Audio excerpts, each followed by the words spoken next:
This episode of Manage Smarter is brought to you by Sales Fuel Sales Manager Training. Based on the Sales Manager's Guide to Greatness, it's a 36-lesson on-demand program to upskill your sales manager so they can execute your vision and drive consistent revenue growth. Watch a free lesson and find out more at salesfuel.com/SMT. Welcome to the Manage Smarter podcast with hosts C. Lee Smith and Audrey Strong. We're glad you're here for discussions on new ways to manage smarter, hire, develop, and retain talent, improve results, and propel team performance to new heights. This is the Manage Smarter podcast. Welcome to Manage Smarter, everyone. We are so glad that you're here today. I'm Audrey Strong, the Vice President of Communications here at Sales Fuel. And I'm C. Lee Smith, the President and CEO of Sales Fuel. And here we are for year 4 of the Manage Smarter show. And this year we're on audio and video. That's exciting. Very exciting. And hopefully I don't break the camera lens, hopefully it doesn't crack into pieces.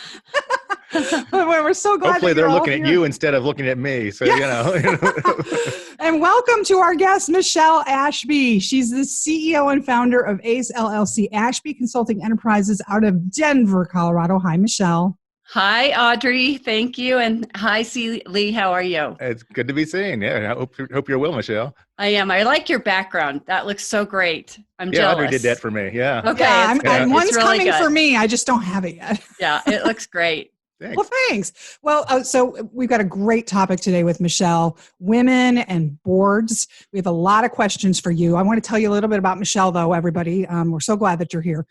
Focus is on educating, supporting, and teaching women how to attain corporate board positions through her ACE board certification program for women. Michele has a diverse background, including 30 years as a gold specialist and analyst, financial expert, independent corporate director, and successful entrepreneur. You have had so many amazing things going on over the years. It's almost mind-blowing. And you were recently awarded, Michele, one of the top 25 most powerful women in business for Colorado for your work. You've trained more than 1,000 women to get on corporate boards. So congratulations to you on that.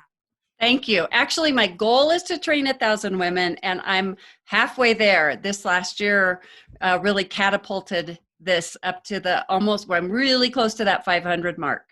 Wow. Yeah. Well, we wanted to start kind of general. Lee wanted to start with his question. Yeah, Great. it's, a lot of people, for the uninitiated, is that they only know about what boards do based on what they read in the business section of the newspaper, what they see on TV shows on TV. So what exactly does a board member do, and what does that look like? So speaking as an experienced board member, I've been on 6 corporate boards, so about 20 years collectively in the boardroom, and we make the biggest decisions. So we have the power over the budgets. We have the power over the strategy. So in a public company, our role is to represent.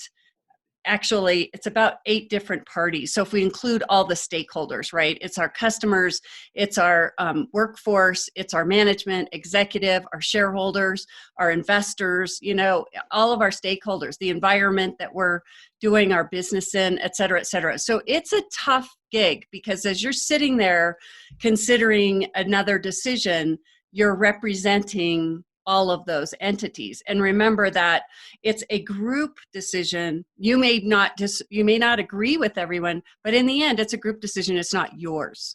And we have a lot of sales managers watching on the Sales Experts channel today. And I would imagine then that if you can learn the skills that are required to be an excellent board member, that certainly makes you more promotable into company leadership, wouldn't you think?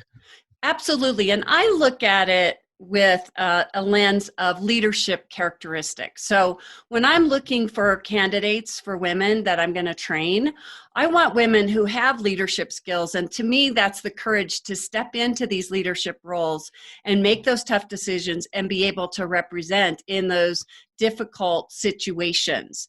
And so it is a different set of skills. And so it's one of those that as a sales manager, you're going to want to be mentored and, moving up into those other leadership roles. And then what's your passion? That's the other thing, because I have passion that backs up the reason why I do things.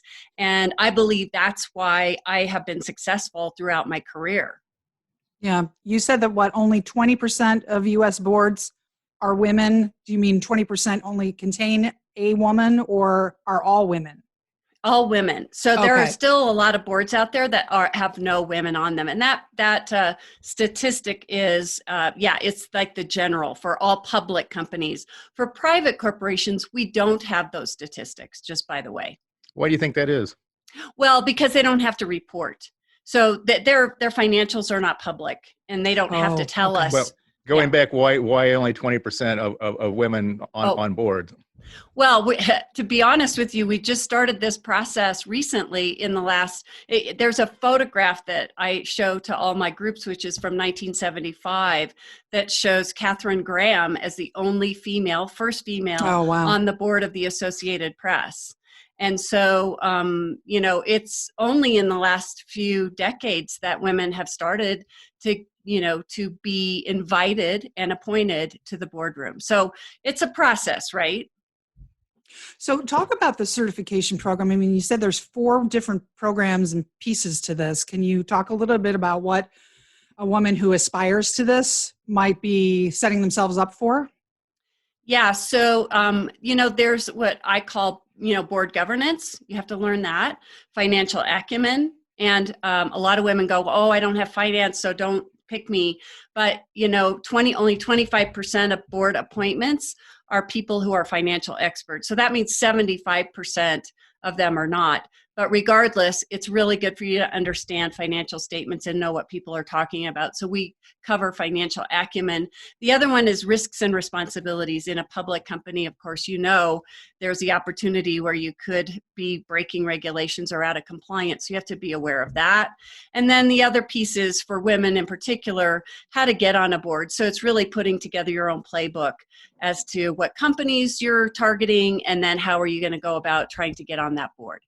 As a sales manager, that actually gives you a bit of a leg up because you're used to having to make numbers every month, every quarter, and you have to have a certain amount of business acumen then to be able to solve problems for people, through the sales process. So actually, if you're a sales manager, whoever, embrace that actually gives you a leg up because you actually understand and you're comfortable talking about money.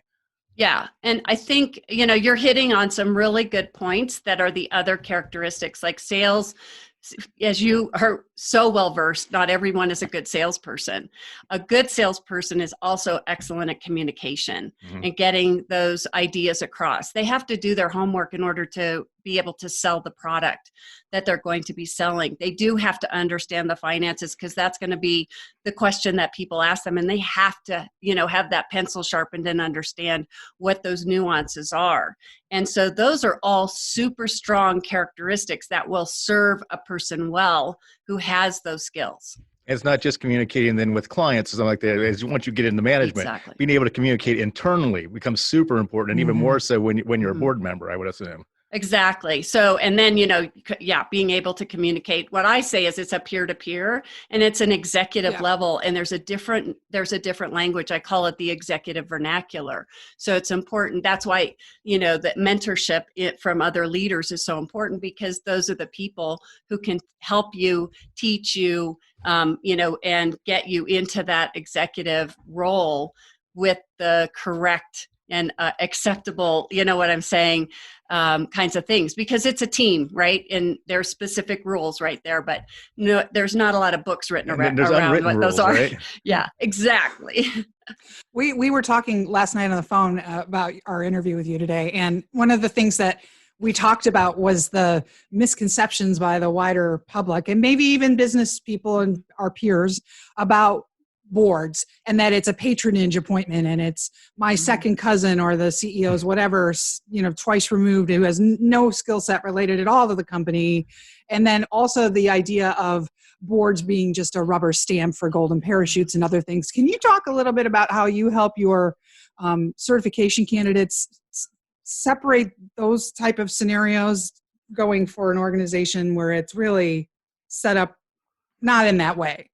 Right, properly. Exactly. Yeah. So what you're talking about is the whole collegiality of it, right? Mm-hmm. Yeah. And there's actually a reason that happens. If I'm starting a new company and I am excited about it and I want to go in a certain direction, I'm going to pick the people I know and people who know me and people who support me. So it usually almost always starts out that way. and okay. then evolves into, okay, now we've grown and we need this other thing. When you go public, you have regulations and you're scrutinized dramatically. So you are being watched, and it is a lot of work. I can tell you that before I go to a board meeting, my board book is typically 185 to 300 pages. Oh, wow. That I need to read before I can get into that. And then we do committee meetings before the board meeting. So a lot of the work is done before you ever get in the boardroom. You know, it might be site visits. My background's in mining, so we would do, we'll go to the mine sites and spend a couple of days with everybody.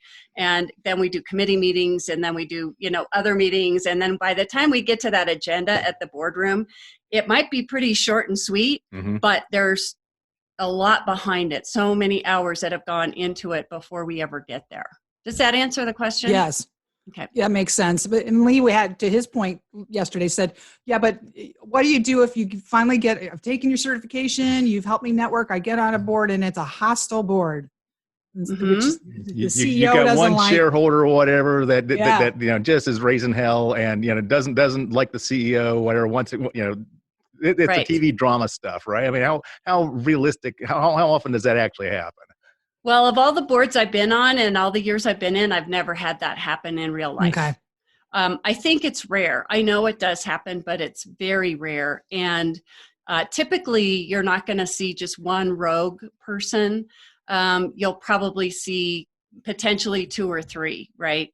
So if we have a disgruntled shareholder, they're going to try and replace two or three seats on the board because they know they're not going to make an effect with just one person. They need to have some, they need to have some bench, strength there.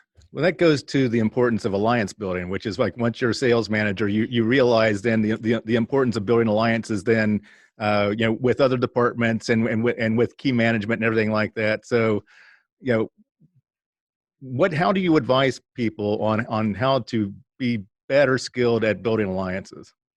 What kind of tips could you offer somebody on that? That's a really good question, because I recognized just this morning that there was a question that came up. I had a board meeting yesterday, and we had a new person on the board meeting who was making a presentation. I realized he probably knew a colleague of mine, actually one of the women who went through my certification. I said, "How do you know her?" And he said, "Oh, blah, blah, blah, blah, blah." And what I realized is this is the executive vernacular question. When when you overhear someone saying something that you know someone or something about, that's the kind of the key question is, "Oh, well, how do you know her?" "I knew her from blah, blah, blah." And that's kind of a subtle key of forming that alliance, because once we see that recognition in each other of that similarity, that checks a trust box. So what you're talking about is the very basic thing of having to have the trust box checked. Yeah, that makes sense. I think we lost Lee, but he'll come back. Okay. That's okay. I wanted him to hear that answer. Because, well, he'll hear it. Okay. We'll keep going, and he'll come back into the room. You say that the gender diversity on boards improves outcomes. What specific outcomes are those, and how does that work? So the research has shown over the years, and we're gonna continue to see this because it is such a new factor. It's kind of like, when we're dealing with a new virus, we're collecting data as we go along, and we get to learn more as we go along. So return on investment. So there have been studies that have shown that boards that have up to if you have 3 women on your board, that your return on investor is actually the highest. And the last number I saw was between 17 and 27% better than if you have no women on your board. So that was a Stanford study that was done a while ago. And the other parts that are a little bit harder to measure is retention. It's HR issues. What's the culture like? So culturally within the company, that can be a benefit. So we're trying to measure those things. I believe that the outcomes are better for all the stakeholders. So your executive team, your management team, your employees, your shareholders, all the way, clients, jurisdictions that you're doing business in. I believe that they are, they have better interaction with the company when there are women on the board and helping to make those decisions at the very top. That makes sense. When Welcome you're back, Lee. coaching women then to, yeah, it's good to be back. That was very weird. We had a little bit of a power outage here. So, Wow. Oh, you did? Weird. but we're Okay. back. Yeah, it's Glad very you're back. bizarre. So when you're coaching women on to become board members, are you advising them then to be like the men and get in there and mix it up with the men, and play the same game by the same rules, or are you advising them to do it differently because they're women? So let's neutralize that a little bit, because we all function in a patriarchal model, and that's just the reality. Yeah. And whether they know that or not, I do point that out. And so we know that, we know what that pyramid looks like, right? CEO, and then the C level underneath, and the VPs, blah, blah, blah, blah, blah. And that can be male or female. It's regardless. What I do say is think like a man. Okay. So, and that's more in regards to their confidence. See, Lee, because men, here's the research we know. When a man and a woman who are equally skilled and experienced are offered a promotion, the man is much more likely to raise his hand and say, pick me, I'll give it a go, when he has 60% of what he needs to do that job. The woman... Or less. or right? less. Oh, see? So, Yeah. So what is the real statistic? Maybe 20%. Okay. Oh, wow. Okay. See, that's really good to know. Look, you're offering me the job. I'm going to take the job. Then I'm going to figure out how to do it. Yeah, fake it till you make it. Yeah, That's right. The woman is more likely to go, wait a second, I don't have the other skills I need. So, and this is in her brain. She's like, I'm not worthy. I don't have enough, blah, blah, blah. And she stops herself from raising the hand. So what I tell them to do is kind of what you just said, is raise your hand and say, pick me, I can do it better than anybody else. And then you run back and figure out. So what I say to them is, now you have a second voice on your shoulder, and it's Michele Ashby. And she's saying to you, raise your hand and then call me after you get done, and we'll get it figured out. And it is a male characteristic. So I do say, think like a man. Like, if you were a man, what would you say to that? So it's really helping to build their confidence, what I call executive level confidence, right? Because I think there's different levels. Let's say I'm interested in getting certified and enlisting your company, but I don't know if I want to be on a corporate board or a nonprofit board and a Fortune 500 or a startup. How do you help your folks sort out what to expect in any of those scenarios? Right. Perfect question, Audrey. I only train women for paid, compensated board positions. So you would be on the corporate side, which could be startup, private, or public. Nonprofit, I do not train for. And so here, let's take a look at statistics. 20% of women sit on, what we know, corporate paid boards, right? 80% men. Nonprofit world, probably it's about 80% women and 20% or maybe 10% men. We're doing all the work for free. So let's just switch it and let the guys do the nonprofit work, and we'll take the paid jobs. What do you think? I think that sounds perfectly good to me. Let's do Whoever it. can do the job best, that's what I'm in favor of right there. I hear you. And women can do it just as well as men. So we can match you. We've we proven can go that in our toe-to-toe. company. Yeah, it's like, most of our leadership is female in this company. So it's not unusual. In terms of, though, what to expect in the actual, the work itself, the 300-page binder, am I more risk?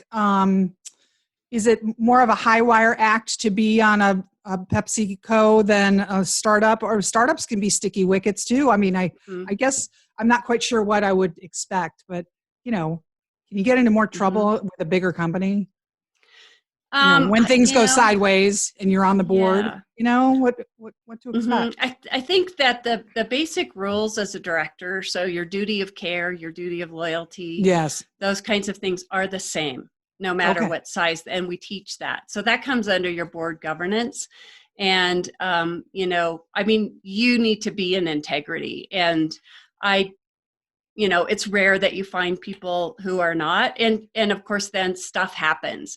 The risk sometimes in a big company is you're so far up, you have no idea what's going on down below. You don't know what's happening within the company, and somebody could really be poisoning your product, or, and it will surface at some point, but you can't know everything. You do the best you can.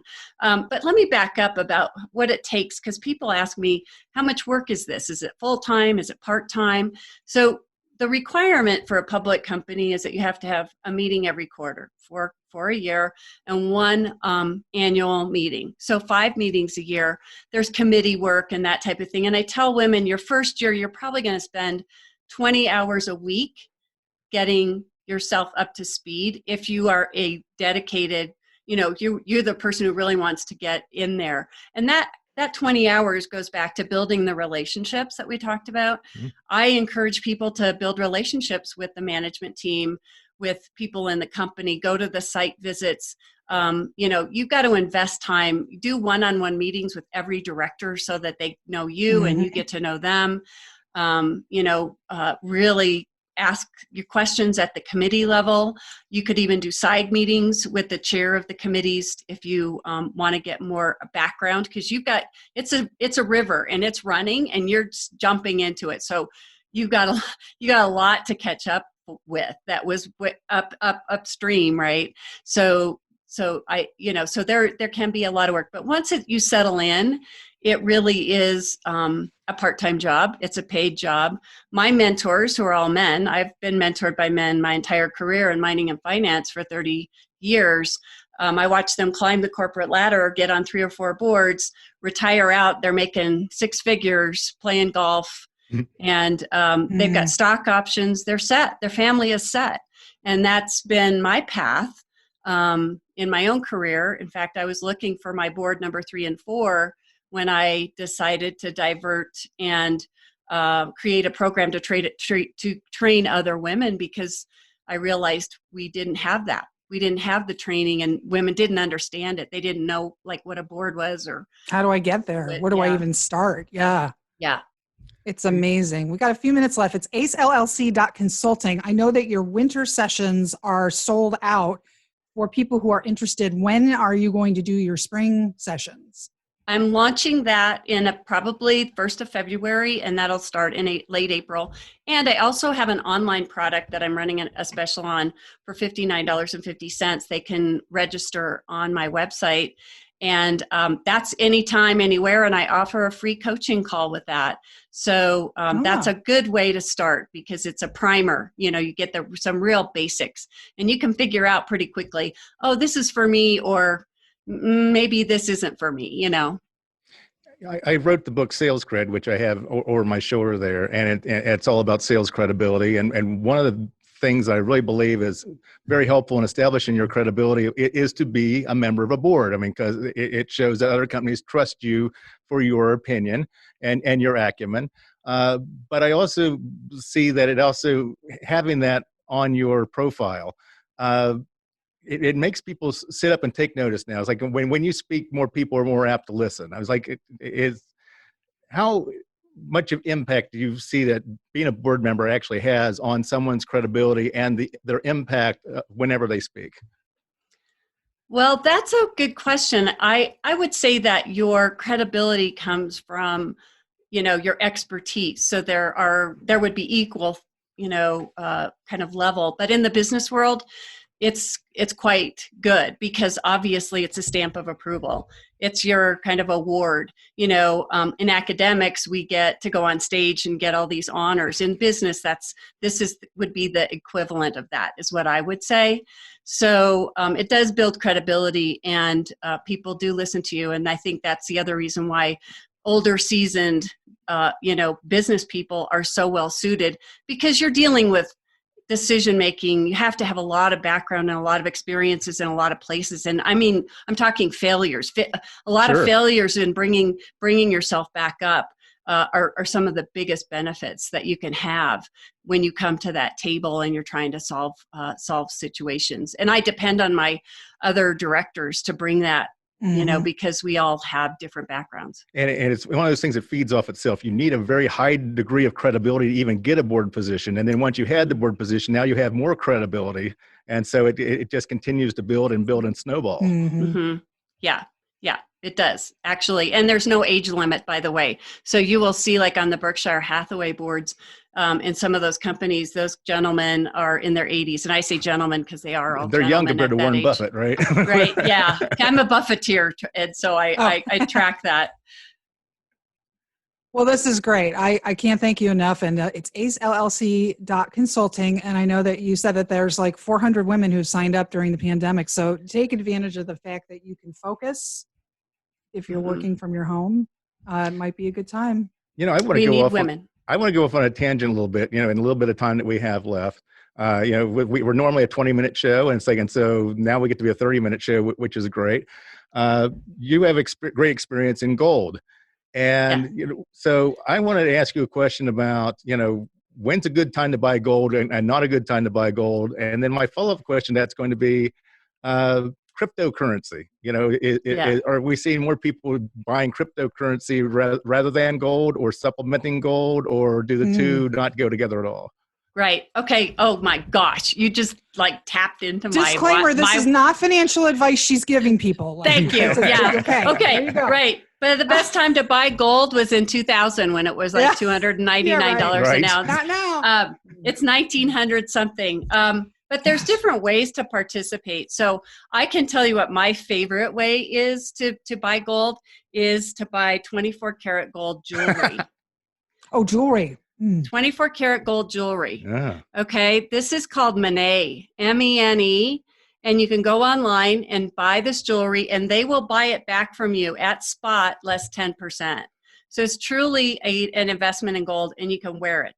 It's amazing. It's beautifully designed. I was on their board for a year and a half, so I have to say a disclaimer. Okay. But love the deal. So about cryptocurrency, it's a different thing, right? Cryptocurrency doesn't have this is a hard asset, solid thing. You can carry it around. Cryptocurrency is not, although with the blockchain, it is more secure. I can tell you, I have not dabbled in that. There are directors that I know who have just set aside a little bit of money to, kind of play with it. And then there are people who are really adept at it. And I would say the people who are, kind of would by nature be in that category would be more of the risk taker, like gambling, make sure with any of that kind of stuff that it is disposable income and that stuff that you can live without if you lose all of it. I don't go there because to me it's too speculative. Mm-hmm. Yeah, you had mentioned earlier in the show about mentorship, and of course, then Michele Ashby would be great as your mentor. But it's what other advice would you give to women, particularly younger women, then, in finding a mentor then who can help them grow and develop and be groomed then for management positions, leadership positions, and eventually board positions? Right. Don't depend on a mentor to get you anywhere. You've got to show up yourself. So I believe that my motivation and who I showed up and I knew that I was competing based on my intellect and my experience. And so I knew I was smart. So I used that to get smart about whatever it was I was focusing on, like when I was a stockbroker. And then my work ethic, like being there and being motivated. And I think I was identified, and I could have been a man or a woman.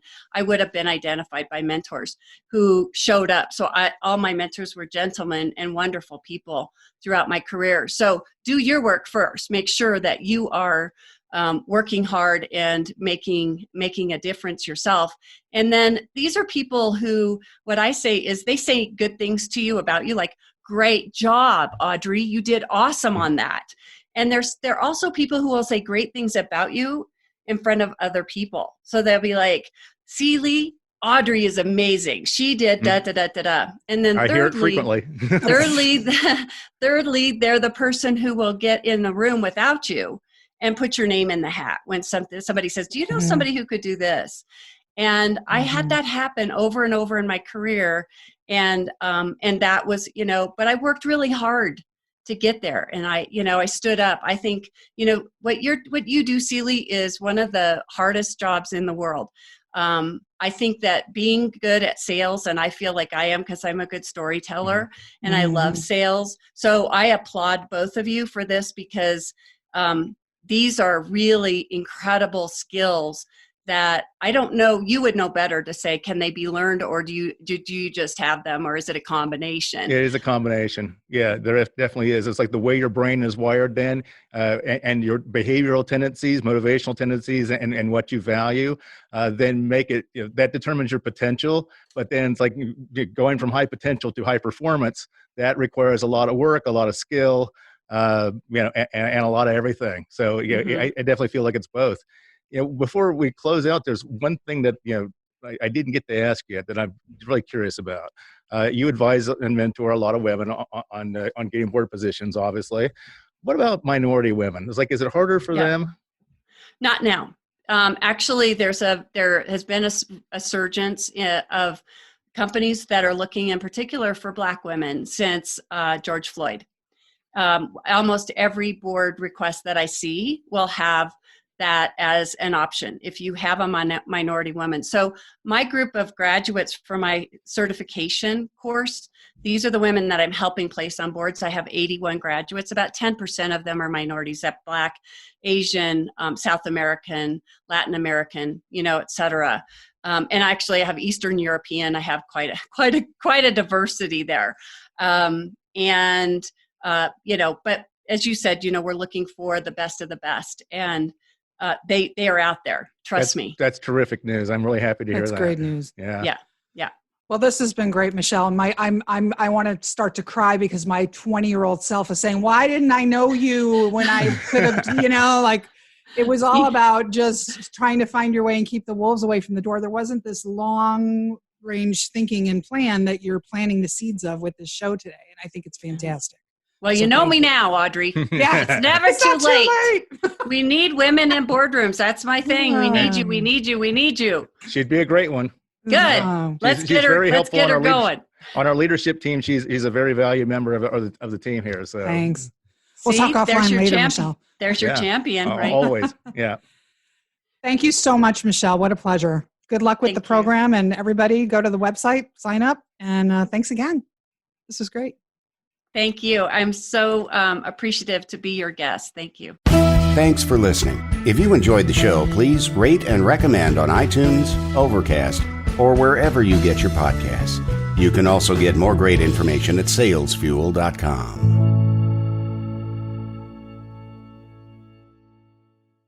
This podcast is a part of the C-Suite Radio Network. For more top business podcasts, visit c-suiteradio.com.